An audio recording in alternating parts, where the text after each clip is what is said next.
are one. Cosmos and consciousness are complementarities. You are the universe looking at itself in infinite ways through specific species, specific vibrations. But the key to manifestation then, once again, consciously, is to remain in that state, or at least return to that state, while also being in the vibratory state, vibrating or non-vibrating. You are the universe, dreaming as all this. And this is part of all this. It is not separate from all that. Okay, think about it. The quantum field is made up of pure potential that is expressed as waveforms. Our consciousness acts as an antenna that translates these waveforms into what's known as interference patterns, and then once more into particles that make up everything in the physical world, including ourselves. But providing the raw materials for reality is not where the magic of waveforms stop. They also shape an infinite number of past, present, and futures. We call these past, present, and futures a timeline. For anyone who is familiar with the Mandela effect, that is one of the most common examples of memories being carried over from a prior timeline we were on into the timeline we currently occupy. We are shifting timelines more often than not, and many anomalies are left as the artifacts of this. With the quantum field consisting of limitless potential, the way it even knows what timeline to activate and to materialize is through a feedback loop. In fact, when you're operating at this level of reality, it's so ambiguous you will need a feedback loop to guide the output. And the guiding force that tells this feedback loop what to produce is the choices we make. These probabilities are like vibrational momentum building up, much like an ocean wave. These probabilities continue to drop off and further narrow the more we focus our choices until probability turns into actuality, which is what has manifested. And this process happens every single moment. So let's say we choose to venture down a path of awakening our consciousness. The quantum field organizes a new trajectory with the full unfoldment of that choice, containing all possibilities and all probabilities. So the more conscious we become, the more we are reinforcing the timelines that reflect that choice. What this does is establish a feedback loop between us and all of the potential future versions of ourselves that we are aligning with. And through this feedback loop, the potential future versions of ourselves send us the resources we would require in order to actualize them. This is also reflected in the ancient wisdom, you cannot travel the path until you become the path itself. Your choices now are already activating potential future versions of yourself. There are multiple versions of reality on Earth, and we are constantly aligning, otherwise known as jumping, timelines, whether we are conscious of it or not. So we can look at timelines a few different ways. We have personal timelines and collective timelines. There are events constantly happening that continuously alter these timelines again and again. Our personal timelines consist of the past and present choices we make every day. They are impacted by our trauma, socioeconomic status, karmic imprints, desires, and belief systems. Depending on how much of our free will we are using, we either make predictable and established choices that we hope lead to a future we have envisioned, or we can implement more chance and uncertainty that would open up the timelines containing entirely different potential futures. If we are content on our current trajectory, the less likely we are to make radical choices that would lead to radical changes in direction. So it's a matter of personal preference. However, this is where fate comes into play. There is a degree of fate that is at work in our life, just as there is a degree of free will. Fate is the lessons we came into this life wanting to experience, and free will is the journey of how those lessons are lived. Fate can and does intervene when it feels we are not as proactive as we could be. But what is not guaranteed is how well our outcomes come into fruition. That is all left up to our actions, discernment, and willpower. Now let's focus on the collective timelines.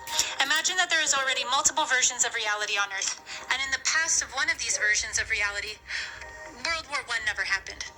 That would significantly alter the future of that reality, not to mention the ripples that would create. Now apply the same concept to any event that was devastating and could be traumatizing to our collective psyche. And you can see that although there is an infinite number of potential timelines, that it's less likely we'd be able to access the ones that are prosperous and optimal if our collective psyche is continuously being directed into timelines that are traumatizing and disempowering. As I mentioned, we shift collective timelines frequently, but the wider the jump from our current reality, the more awareness is required to do so. What this means is if we want to experience an optimal and prosperous timeline, we would need to stop feeding the official narratives that limit our true potential and start taking conscious actions that reflect the timeline we want to call forth. So the main way that revelation of the method is carried out is through something known as predictive programming. Predictive programming is when we are already infused in the collective consciousness with visuals and images of an event before it's about to play out. And then we're seeing it in one arena in one way, and then in similar ways across different avenues of media. So they might not always be able to make a clear connection because they'll be similar but not identical events. It's all to get the essence of this imagery into our collective consciousness. And this is why reality looks so set in stone. It looks like it's on a specific railroad track, if you will. It's because we're so used to this imagery that we're exposed to by the time that something happens that it's like we've been prepared and we've been conditioned for it, and it's because we have. We've already seen these things, and so naturally we see them entered into our reality, and we've already accepted it as reality itself. We even scoff at different things that we can't conceive of because it hasn't entered our field yet through predictive programming. So paradigm blindness is also a part of a very heavily conditioned mind. The other avenue for revelation of the method is through repetition. Repetition plays a very strong role in this because we need to have things so normalized to us that by the time we're in that timeline or that event happens, we've already been subconsciously aware of it and expecting it. And that's done through repetition. This is why you see in the media certain phrases said over and over and over again, and certain sound bites taken and sensationalized. They need to have our minds strongly prepared for these experiences and events, and that's done through repetition and through strong imagery. This is how they bypass our conscious mind and get consent through our subconscious. And our subconscious is really the one who's running the show, because the subconscious mind is tenfold more powerful than the conscious mind. This has already been proven, and some people have even calibrated the subconscious mind to be 1 trillion times more stronger than the conscious mind. So they reveal to us what they're going to do, and then they enhance that with the imagery and the sensational speech and all of the repetition of these things going on within our collective world stage. By the time revelation of the method has been drawn into manifestation, we are experiencing what's known the state of shock. Now, shock can be used for very beneficial and positive means, and it can be used for very detrimental and negative means.